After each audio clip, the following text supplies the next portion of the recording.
বাংলাদেশ চীনের সম্পর্ক ঐতিহাসিক এবং অবিচ্ছেদ্য। এটাকে কেউ ক্ষুণ্ণ করতে পারবে না বলে মন্তব্য করেছেন বিএনপি মহাসচিব ও স্থানীয় সরকার মন্ত্রী মির্জা ফখরুল ইসলাম আলমগীর।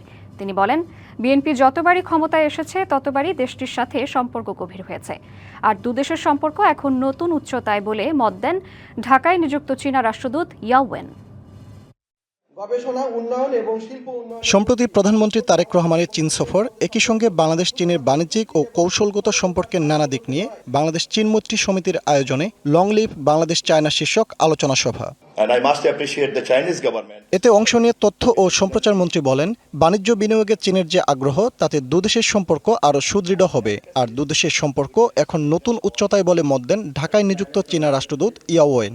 আমাদের মতো দেশকে যদি এগিয়ে যেতে হয়, আমাদের অর্থনীতির গতিকেই আরো অনেক বেশি প্রবাহিত করতে হবে এবং আমাদের এই স্ট্র্যাটেজিক টার্গেটের সবচেয়ে গুরুত্বপূর্ণ বন্ধু হতে পারে চীন, কেননা চীনের সেই সামর্থ্য আছে।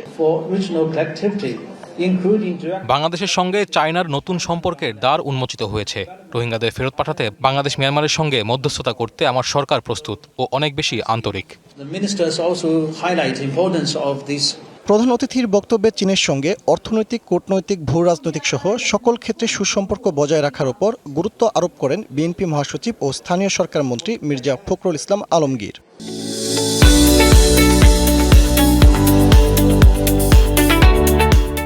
আমরা সবসময় চেয়েছি চীনের সঙ্গে আমাদের সম্পর্ক দৃঢ় করার জন্য, আমাদের স্বার্থে, কারণ আমরা চাই যে চীনের মতো একটি শক্তি আমাদের পাশে থাকুক।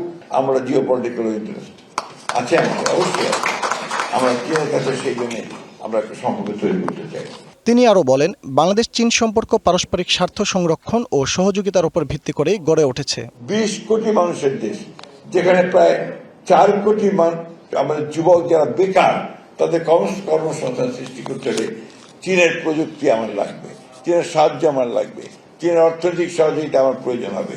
এটা হচ্ছে বাস্তবতা। চীন, ভারত ও যুক্তরাষ্ট্র সহ বিশ্বের সব দেশের সঙ্গে ভারসাম্যপূর্ণ ও সুসম্পর্ক বজায় রেখে এগিয়ে যাওয়ার প্রত্যয় জানান মির্জা ফখরুল। চীনের যে ব্যবসা, চীনের যে সামনের দিকে গিয়ে একেবারে শেখরে ওঠার যে যুদ্ধ, সেই যুদ্ধে তারা বাংলাদেশকে অবশ্যই তারা সঙ্গে রাখতে চায়। ফজলে রাব্বি সৌরভ, ডিবিসি নিউজ, ঢাকা।